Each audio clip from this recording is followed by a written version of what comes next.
തിരുവനന്തപുരം നെയ്യാർ ഡാമിന് സമീപം കാട്ടുപോത്തിന്റെ ആക്രമണത്തിൽ വനം വകുപ്പ് ജീവനക്കാരന് പരിക്ക്. RRT ഡെപ്യൂട്ടി റേഞ്ച് ഫോറസ്റ്റർ അനിലിനാണ് പരിക്കേറ്റത്. അലക്സ മുഹമ്മദ് തിരുവനന്തപുരത്ത് ചെയ്യുന്നു. അലക്സ, വിവരങ്ങൾ.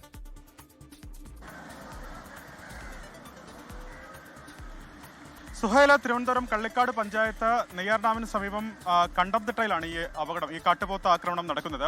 ഏതാണ്ട് 9:30 മണിയോടുകൂടി ജനവാസ മേഖലയിൽ, കണ്ടംതിട്ടയിലെ ജനവാസ മേഖലയിൽ കാട്ടുപോത്ത് ഇറങ്ങുകയായിരുന്നു. തുടർന്ന് പരിഭ്രാന്തരായ ജനങ്ങൾ വനംവകുപ്പിന് വിവരം അറിയിക്കുകയും വനംവകുപ്പ് ഉദ്യോഗസ്ഥർ സ്ഥലത്തെത്തി ഈ കാട്ടുപോത്തിനെ തുരത്താനുള്ള ശ്രമം നടത്തുകയും ചെയ്തു. അതിനിടയിലാണ് ഒരു വനംവകുപ്പ് ഉദ്യോഗസ്ഥന് ഇത്തരത്തിൽ പരിക്കേൽക്കുന്നത്. RRT ഡെപ്യൂട്ടി റേഞ്ച് ഫോറസ്റ്റർ അനിലിനാണ് ഗുരുതരമായി പരിക്കേറ്റത്. അദ്ദേഹത്തിന്റെ മുതുകിൽ ഈ കാട്ടുപോത്ത് കുത്തി എന്നാണ് പറയുന്നത്. അതായത് ഗുരുതരമായി പരിക്കേറ്റിട്ടുണ്ട്. കാര്യമായി തന്നെ ചതവും മറ്റുമൊക്കെ ഇദ്ദേഹത്തിന്റെ മുതുകിൽ ഉണ്ടായിട്ടുണ്ട്. ഇദ്ദേഹത്തെ ആദ്യം നെയ്യാർ ഡാമിലെ കുടുംബാരോഗ്യ കേന്ദ്രത്തിലും തൊട്ടു പിന്നാലെ കാട്ടാക്കടയിലെ സ്വകാര്യ ആശുപത്രിയിലും അനിലിനെ പ്രവേശിപ്പിച്ചിട്ടുണ്ട്. ആളുകൾ വലിയ പരിഭ്രാന്തിയിലാണ് ആ പ്രദേശത്തെ. അതുമാത്രമല്ല, വനംവകുപ്പ് ഉദ്യോഗസ്ഥർ ഈ കാട്ടുപോത്തിനെ ജനവാസ മേഖലയിൽ നിന്ന് തുരത്തുന്നുള്ള നടപടിക്രമങ്ങൾ ഈ ഘട്ടത്തിൽ നടത്തുകയാണ്. അതങ്ങനെ പുരോഗമിക്കുകയാണ്. പക്ഷേ കാട്ടുപോത്ത് പിടിതരുന്നില്ല. സമീപത്തുള്ള ഒരു കുന്നിന് മുകളിലേക്ക് കാട്ടുപോത്ത് കയറി നിൽക്കുന്നു എന്നുള്ളതാണ് അവിടെ നിന്ന് അറിയാൻ കഴിയുന്നത്. എന്താണെങ്കിലും വലിയ പരിഭ്രാന്തിയിൽ ജനങ്ങൾ നിൽക്കുന്നു. അതിനിടയിൽ കൃത്യമായ ഇടപെടൽ വേണമെന്ന് അവർ ആവശ്യപ്പെടുകയും ചെയ്യുന്നുണ്ട്.